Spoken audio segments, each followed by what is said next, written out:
Second, Abdullah Dua Abubakar. Abdul Ghani Lara.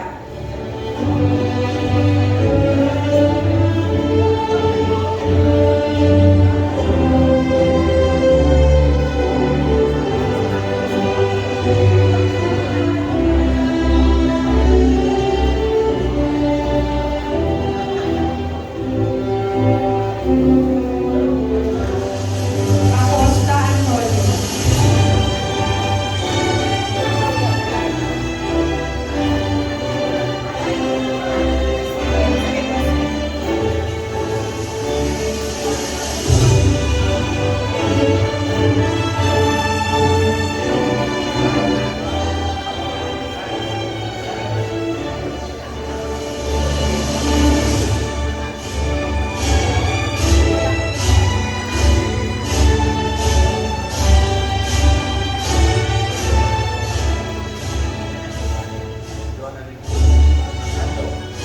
Ando Jolali.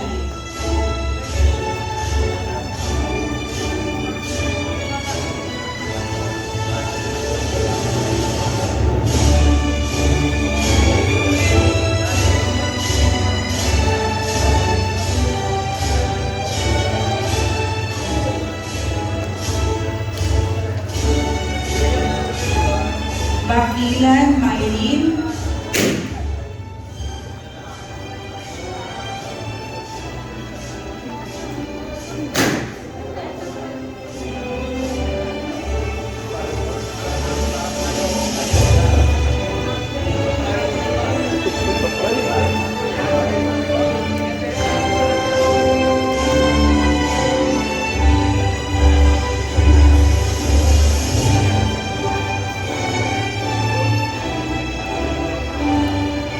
Versus Maricel.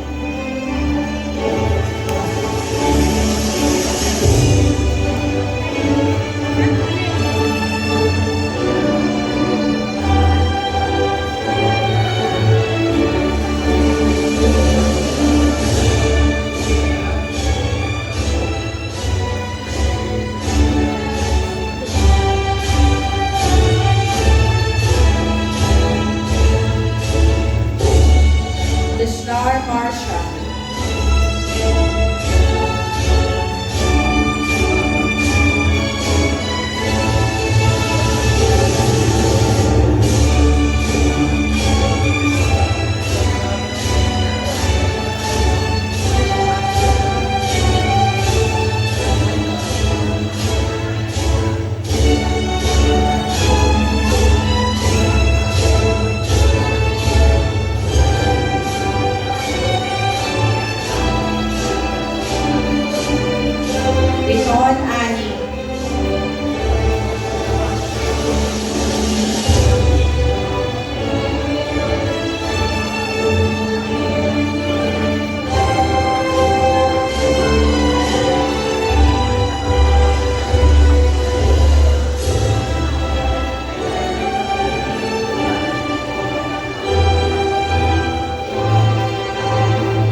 Rita Marfrega.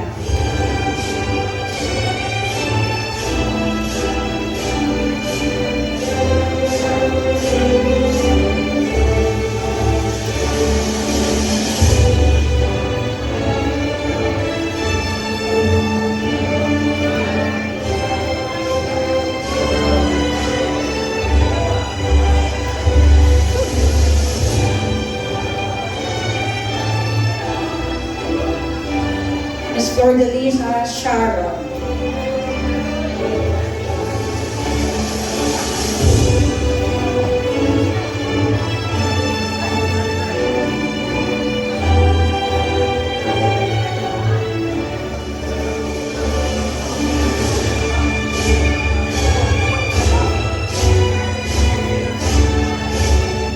Ms. Franco Jennifer.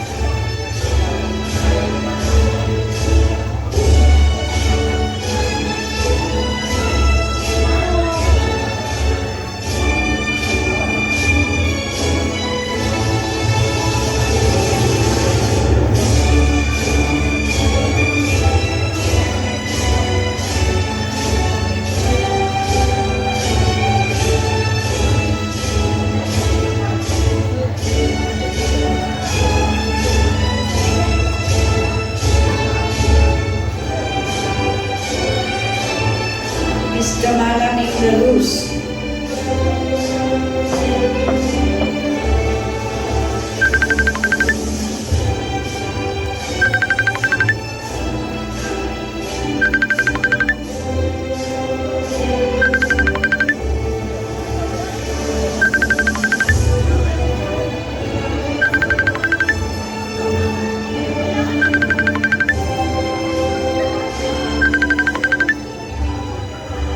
Ms. Isidro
Miss Sakib Jurhaida.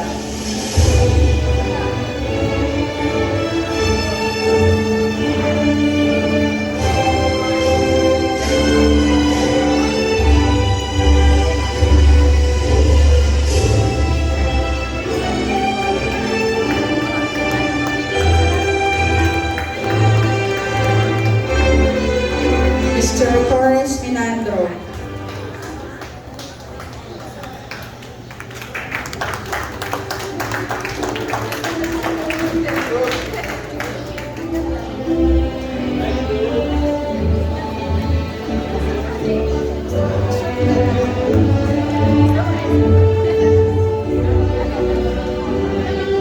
Kaway lang. Mr. Torres Redencio. Kaway lang.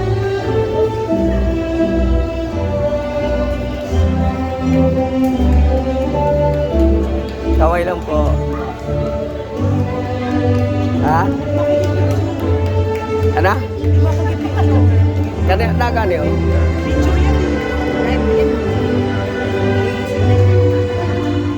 Miss Villanueva Sir. Maria Luz. Kaway lang po. Awit natin ito sa PCI. Ikaw talaga.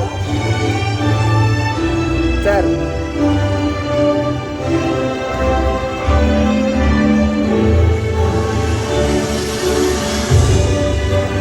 Miss Abdullah Dua Abakar.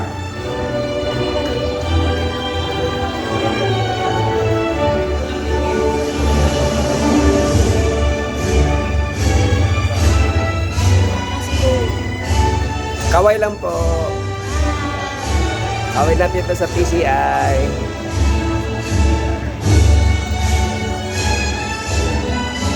Hi, ma'am. Kaway lang po, ma'am. Hello.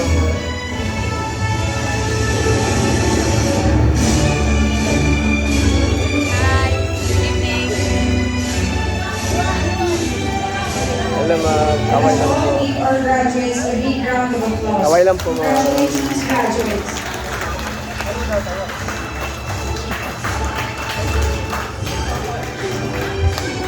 Kaway lang po, sir.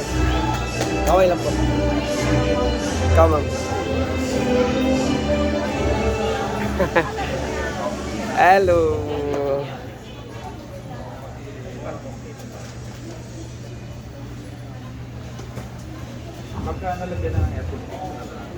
Okay, now this is the moment that we are waiting for. Hello. It's the Hello, sir. Yes po. Kaway lang po. outstanding graduates. Hello, sir. Hi. Hello, baby. Kaway lang po. Are you ready to receive your award? Yes, yes or no? Parang wala. Hello. Are you ready to receive your awards? These are outstanding students that excels during your 8-month program. Hello. Okay, so, Hello, you know ma'am. who are you are. No, this is a surprise. Okay? It's a surprise. So, are you ready? Are you ready? Yes. Okay. So, Hello. here we go on.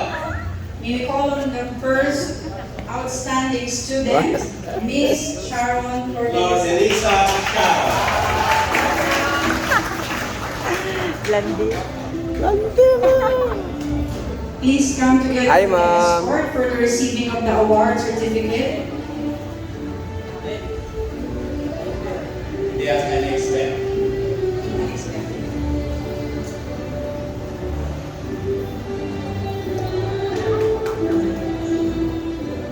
Yes. Pre, kaway lang po, Please pre. clap your hands for Miss Sharon Cordelisa.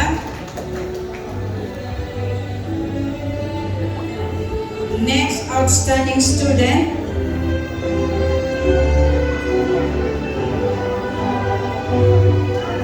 Mr. Minandro Torres.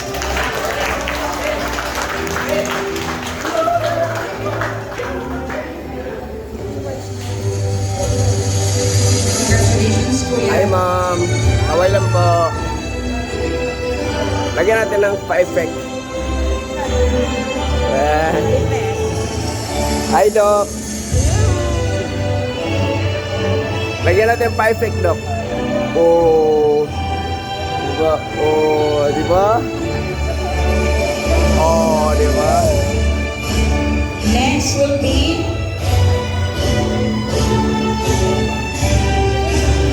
redemption Hi, ma'am. chorus. Kamay lang po.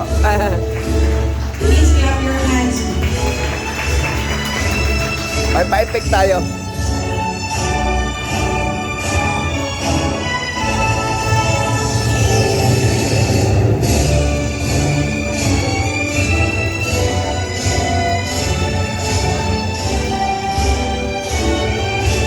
So that's it. Thank you very much. You want more? You want Or? more outstanding? Or? Okay. We'll continue. Another outstanding award for student, Miss Marcia Amor Bismar. Marcia Amor Miss Bismar. Marcia. Amor Bistar.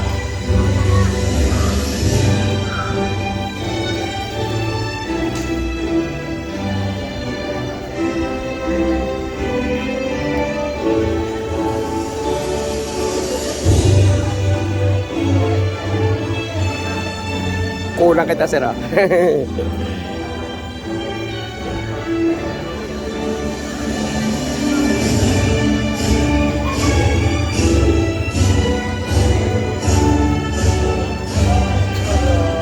Hi, Ma'am Zen.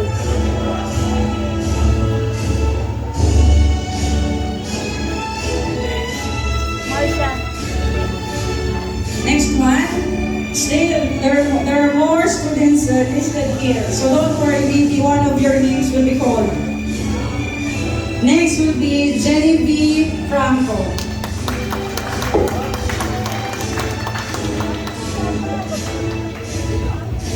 Miss Genevieve Franco.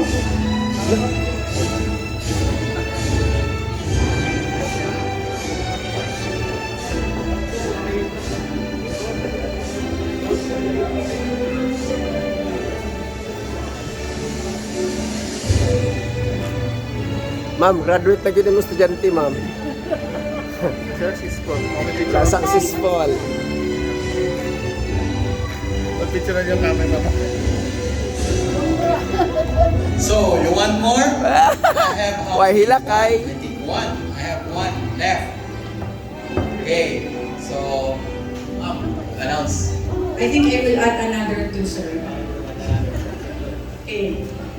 Next, but not the least, Miss Hannalyn Aluno.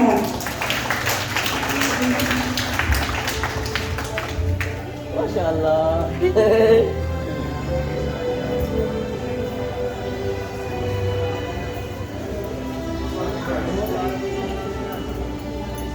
Huwag mo iwan partner mo.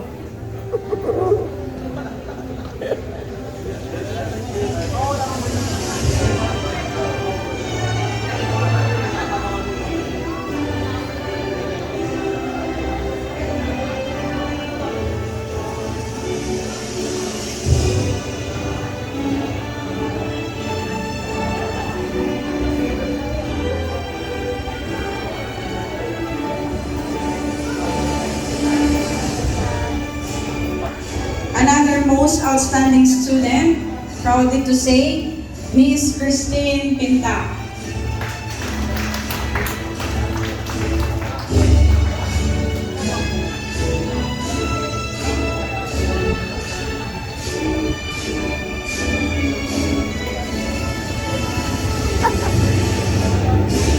Hello, Ma'am Zay. Hi, Ma'am.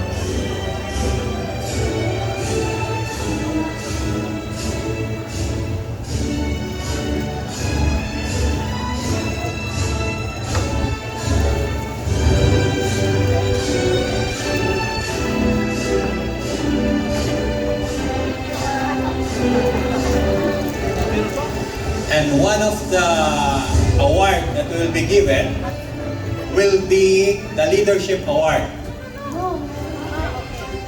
Okay? So, the Leadership Award, a student that possess leadership throughout your journey with us. So, I'm proud to announce that the Leadership Award goes to Sali kita dito, Mr. ma'am. Minandro Torres.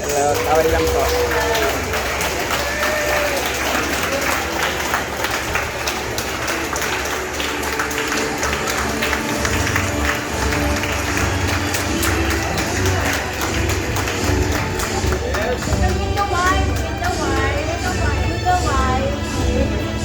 Please come to the stage, ma'am.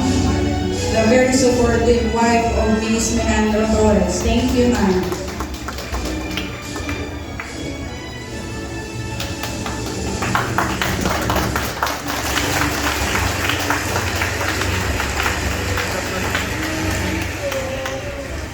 And now, I'm proud to announce the cream of the crop, the top notcher of the batch 57. The one who has the highest grade in this batch. You know who is it? May we call on Mr. Alfred Leo Makapinla.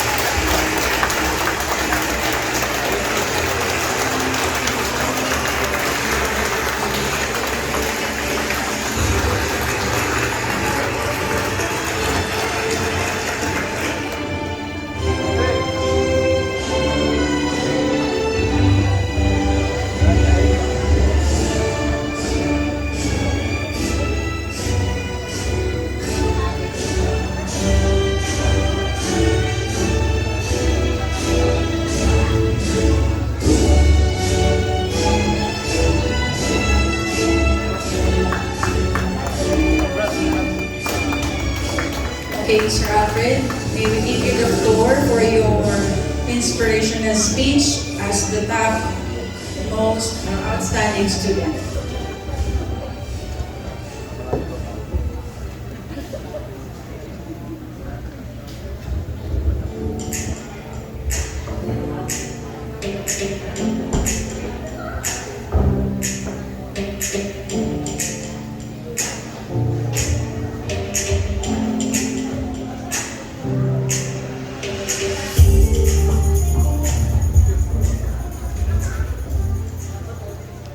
To our dignified guests, TCI staff, and to my batchmates, good evening. Okay, I'm not sure how I'm going to start this speech, and I'm not even sure on what to say or to tell you here. I googled what graduation speeches should be like, and it says that it should be motivating and uplifting. And I asked myself, how am I even supposed to do that? Well, anyways, I'll try my best. I'll start by telling you how I started my journey here in TCI. It was at the height of pandemic and the world was in lockdown when I thought of doing something productive during my spare time. I've heard a lot of stories from my friends who are doctors and nurses during the lockdown. Stories in how they help the public. Stories in how they cope with stress and surge of patients. Stories in how resilient and resourceful they are. I would like to have my own story during this season. My dream of becoming a doctor rekindled. My desire to work in a hospital setting grew. On March 23, 2020, I sent an email to one of the hospitals here in TSA, informing them of my interest of becoming a volunteer. I waited for a few days and yet never received any correspondence from them. I just told myself that maybe I'll just be a liability instead of an added help. So I shrugged the idea off. A few months passed and I've seen the negative impact of this pandemic in businesses. Even our company resorted to cutting our pay to recover from the effects of it. As what a normal person would do, I thought of a contingency plan in case our company will shut down its business. And with my talk with one of my coworkers, he gave me an idea of becoming a caregiver. He mentioned opportunities that were presented to his wife before, and she happened to be an alumna of TCI. He mentioned opportunities, and my interest once again to work in hospital group. That was August 11, 2020. On the same night, I sent a message to my siblings about having this idea of studying as a nursing aide. My sister said that I should not try to be a hero this time. Well, the only reason why I told them about this is for me not to tell my parents about my plan personally. That's the perk of having sisters. You tell them something, and within 10 minutes, everybody in the family knows about it. And of course, the story will become more dramatic. I was not wrong about thinking of my parents opposing my plan. I reasoned out and jokingly said that not to worry as they are one of the beneficiaries in my insurance plan. And in August 21, 2020, I enrolled myself in TCI. Don't get me wrong here. That was not the moral lesson of the story. I was a late enrollee and supposed to join batch 58. I would have not met the awesome batch 57 if not for Sir Joel's convincing skills. So I went home and told my parents about this. I made my mom cry. And remember, I made my mom cry, and she did not talk to me for a couple of days. My nieces would always be the one to answer my calls, and I remember this one conversation with them. Lay, my younger niece, told me that my mom is still mad and can't sleep at night. Louie, my older niece, hearing this, asked me what I did. So I told her that I decided to study nursing aid course. She then asked me, what's wrong with it? I just replied, exactly, what's wrong with that? But I know that they are just concerned about me. Thank God, a couple of days more and my mom got over it. I joined the class the following week and I met the beautiful students of Section C. Unfortunately, some of them are not here with us. I would like to take this moment to thank all of them for making my Saturdays more interesting and fun. I miss seeing your faces when we are about to take our practical exams. The most memorable one is the administering of injection. It is satisfying to administer it intramuscularly. I loved it. I also miss the food that we shared together. Let's all go back to Strength Anatomy again. Thank you for sharing a bit of your lives with me. Of course, Batch 57 would not be complete without those people from Sections A and B. From a phlegmatic person's point of view, I find you guys crazy, but in a good way. You guys are just full of energy and I feel like that you are all fun to be with. I know that you've made a lot of good memories together. How I wish that I've seen it personally too. But thank you for showing a glimpse of it during our pictorial and our rehearsal. Special mention to Mr. Andrew for organizing this event. This is very much appreciated.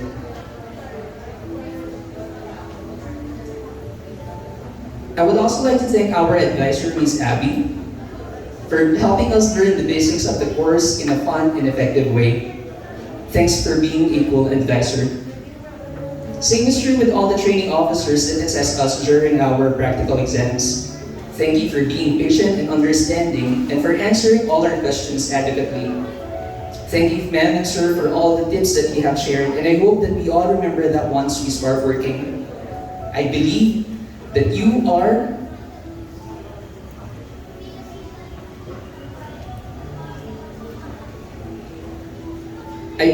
have made TCI the organization that it is today. The credits are also given to the administration and directors of this institution. Thank you all for all the assistance you have given us. Thank you TCI for welcoming us and believing in us that we can be helped in the healthcare industry. Thank you for equipping us to be one. I pray that we'll live up to your expectations and hopefully we'll go above and beyond that. This chapter of my story will not be complete without the support of my family and of my better half. Thanks, babe, for understanding and giving me my me time whenever I'm finishing my reports, for last night when I was preparing the speech, and for everything that you do. You are awesome. But of course, it's only by the grace of God that made me get through it all. All the praises, honor, and glory are His. Just like any chapters of a story, it needs to come to an end. I'll be writing a new chapter again, and I'm sure that it will be more fun because you have to share to the person that I am today. A cliche, but there's no other way to say it. And here's the part of the speech where I need to motivate you. To my batchmates, never stop creating your own story. Continue to learn new things that interest you, and do not be afraid to make a decision. One thing that is certain in this life are uncertainties. But if you dwell in fear, you'll miss living your life. You might have a different reason why you started your journey to with TCI, and I'll say that it's the greatest motivation.